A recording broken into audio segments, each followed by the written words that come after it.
Good morning, students. This is your English class. Today in this class, we are going to study chapter 5.4 of Unit 5 in your English literature book. So, before going to study the main topic that is given in chapter 5.4 of Unit 5, we have to study the starter windows that is given in page number 125 in your English literature book. So, students, let's open this page.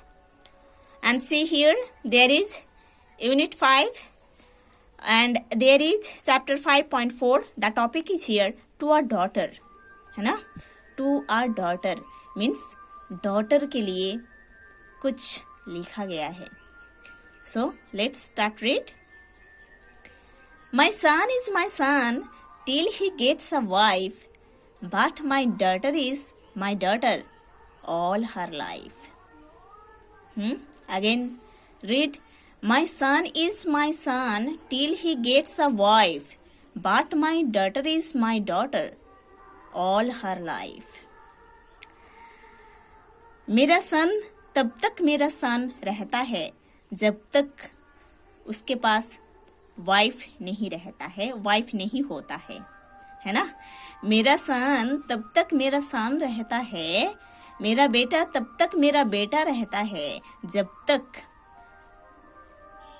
उसके पास wife नहीं होता है ना? मतलब before marriage मेरा बेटा ही होता है. But my daughter is my daughter all her life. But मेरा बेटी जो है ना, मेरी डॉटर जो है वो अपने पूरे लाइफ मेरी डॉटर ही रहती है ना?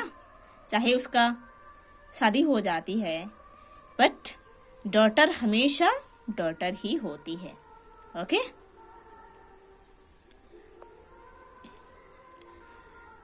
It is good if a man takes his son fishing, but there is a special place in heaven for one who takes his daughter shopping. ये बहुत अच्छी बात है. ये बहुत अच्छी बात है कि किसी पर्सन अपने सन को फिशिंग में लेके जाते हैं. बट जिस पर्सन अपने डॉटर को शॉपिंग में लेके जाते हैं, उस पर्सन के लिए हेवन में एक स्पेशल प्लेस रहता है. ओके? ये बहुत अच्छी बात है कि किसी पर्सन अपने सन को, अपने बेटा को फिशिंग में लेके जाते हैं. बट ऐसे पर्सन, जो पर्सन अपने डॉटर को या अपने बेटी को शॉपिंग में लेके जाते हैं, उस पर्सन के लिए हेवन में एक स्पेशल प्लेस रहता है. The reason why daughters love their dad the most is that there is at least one man in the world who will never hurt her. यही रीजन है जिस रीजन पर डॉटर्स या बेटियां अपने पापा को बहुत प्यार करते हैं, कि इस वर्ल्ड में एक ही है पापा, एक ही है ऐसे एक मैन जो कि अपने बेटी को, अपने डॉटर को कभी हर्ट नहीं करते हैं, है ना?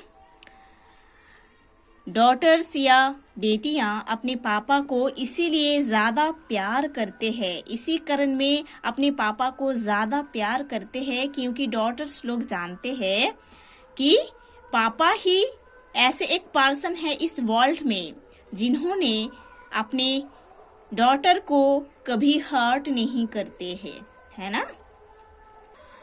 So students, now open page number 149 in your English literature book. Now see on the top of the page, there is chapter 5.4 of unit 5. The topic is here, to a daughter. Means daughter के लिए कुछ बोला गया है. Okay? Recall the time when you first learned to ride a bicycle.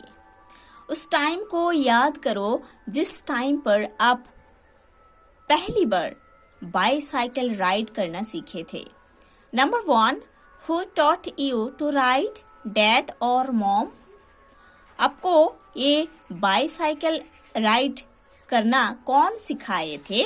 Dad सिखाए थे या mom सिखाए थे? Number 2, how you kept wobbling and the parent running behind?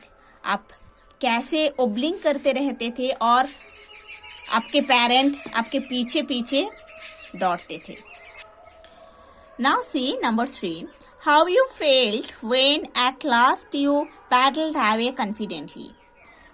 जब आप फाइनली कॉन्फिडेंटली इस बाईसाइकिल को पैडल करना सीख गए थे, तब आपका फीलिंग कैसे हुआ था, है ना? जब आप फाइनली बाईसाइकिल पैडल करना सीख गए थे कॉन्फिडेंटली, तब आपका फीलिंग कैसा था? Discuss with your partner. Number 1, what is red light a symbol of? जो रेड लाइट है उसका सिंबल क्या है? Number 2, what is green light a symbol of? जो ग्रीन लाइट है वो उसका सिंबल क्या है? Number 3, what is goodbye a symbol of? है ना, गुड बाय का सिंबल क्या है, या गुड बाय क्या सिंबल करते हैं? ओके, हम जब देखते हैं ना रास्ते में जो ट्रैफिक में red light, green light, yellow light ऐसे दिया जाता है ना? उस लाइट्स का सिंबल क्या है वो आपके पार्टनर के साथ डिस्कस करनी है. Okay, now read the poem on the text page. Now read the poem on the text page. अच्छा, उस पोएम को इस टेक्स्ट पेज में पढ़ना है आपको शायद. ओके, नेक्स्ट पेज में एक पोएम है, उसके बारे में बोल रहे हैं. This poem gives a graphic picture of a parent's feeling while teaching their little daughter to ride a bicycle. ये जो पोएम है, ये पोएम ऐसा एक ग्राफिक पिक्चर दे रहा है कि वो पिक्चर ये शो कर रहा है कि जब किसी पेरेंट्स अपने डॉटर को या अपने बेटी को बाईसाइकिल राइड करना सिखाते हैं, तब उन लोगों का फीलिंग्स क्या होता है. It is not merely the picture of a single incident. ये नहीं है कि ये पिक्चर एक सिंगल इंसिडेंट का पिक्चर है. Of a parent teaching a child to ride, कि एक पेरेंट अपने चाइल्ड को राइड करना सिखाते हैं, है ना? ये जो पिक्चर है, ये जो इंसिडेंट है, ये किसी सिंगल इंसिडेंट नहीं है. ये इंसिडेंट हर एक पेरेंट का इंसिडेंट है जिनके पास एक बेटी है ना? ये पिक्चर हर एक पेरेंट का पिक्चर है जिस पेरेंट के पास एक बेटी है, एक डॉटर है, और जो पेरेंट अपने डॉटर को राइड करना सिखाते हैं. It is also the story of a parent's continual concern for the well-being of their darling daughter from her birth till even after she has been married off. ये ऐसा एक story है जहां पर पेरेंट्स कंटिन्यूअसली कॉन्सर्न रहते हैं, है ना, एंग्जियस रहते हैं अपने डार्लिंग डॉटर को, अपने डार्लिंग बेटी को एक वेल बीइंग बनाने में. जब वो बेटी बॉर्न हुई है तब से उस दिन तक, जिस दिन उसका शादी होता है ना, जिस दिन उसकी शादी होता है उस दिन तक पेरेंट कॉन्सर्न रहते हैं अपने डॉटर को, अपनी बेटी को एक वेल बीइंग, एक अच्छे इंसान बनाने के लिए, एक अच्छी औरत बनाने के लिए. जिस दिन से वो पैदा हुई है उस दिन से उसकी जो शादी, उस दिन तक. A daughter is the most delicate and brittle of things for a parent. इधर delicate and brittle 2 words are used in the sense weakness, है ना. अपने बच्चे के लिए पेरेंट्स का जो वीकनेस होता है ना, उसको डेलिकेट एंड ब्रिटल बोल रहे हैं, ठीक है। सो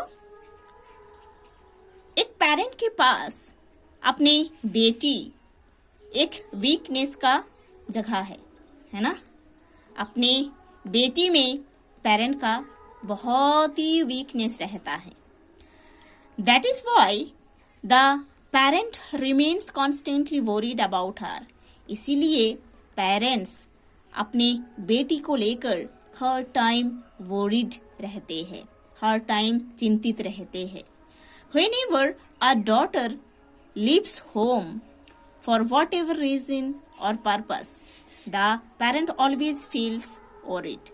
जब एक डॉटर या एक बेटी घर छोड़कर जाते हैं, वो हो सकता है किसी काम पर या किसी कॉलेज या यूनिवर्सिटी में पढ़ने के लिए, जब किसी पेरेंट का बेटी घर छोड़कर जाते हैं ना, तब पेरेंट्स अपनी बेटी के लिए ऑलवेज चिंतित रहते हैं, हमेशा चिंतित रहते हैं, है ना।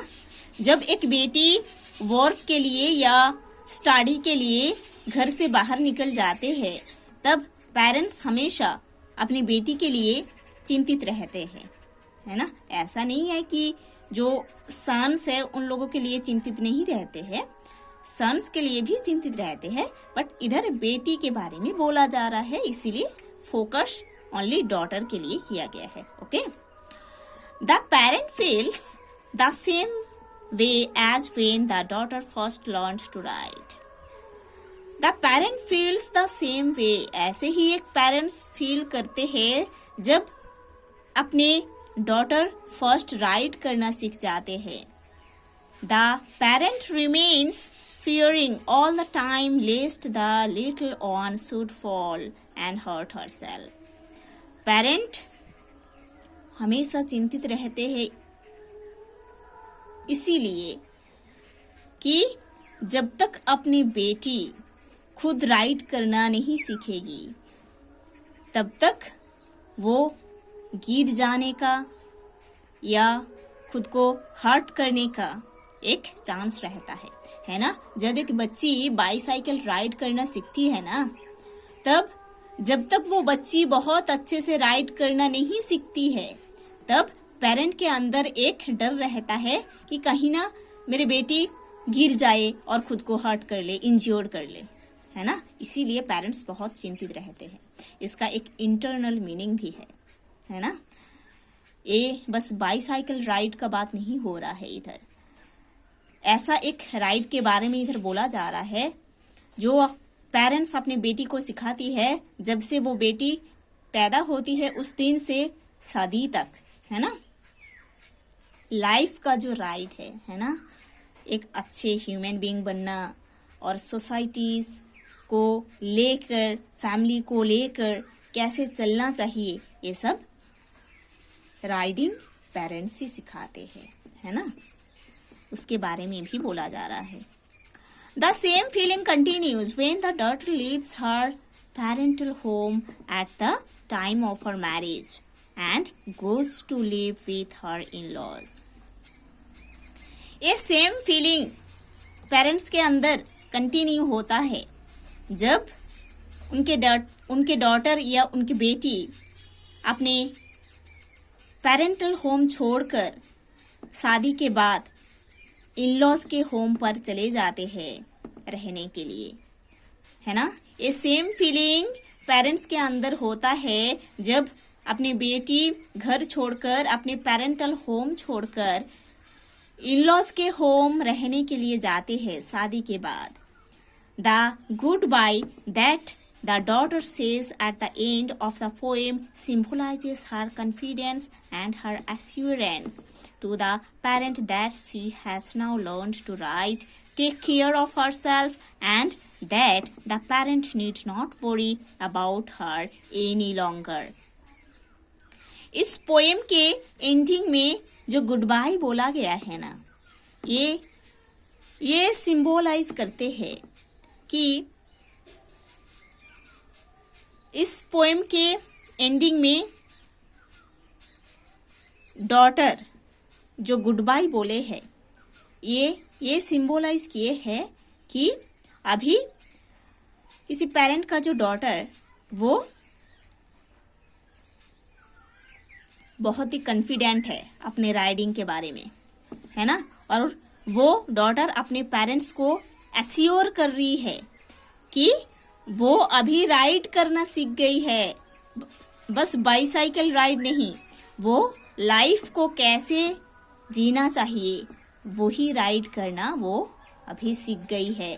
जब एक डॉटर पेरेंटल होम छोड़ के इन लॉज के होम जाते हैं, जब वो गुड बाय बोलते हैं अपने पेरेंट्स को, उस गुड बाय का मतलब ये होता है कि वो अभी बहुत ही कॉन्फिडेंट है ना, वो अभी लाइफ को कैसे लीड करना चाहिए वो सीख गई है और खुद की टेक केयर कैसे करना चाहिए वो सीख गई है डॉटर, है ना। और इसीलिए वो बोलती है कि पेरेंट्स को अभी ज्यादा चिंतित होना नहीं चाहिए, क्योंकि वो बच्ची अभी राइड करना सीख गई है, लाइफ को लीड करना सीख गई है। Okay, so students, today you have to study this page properly.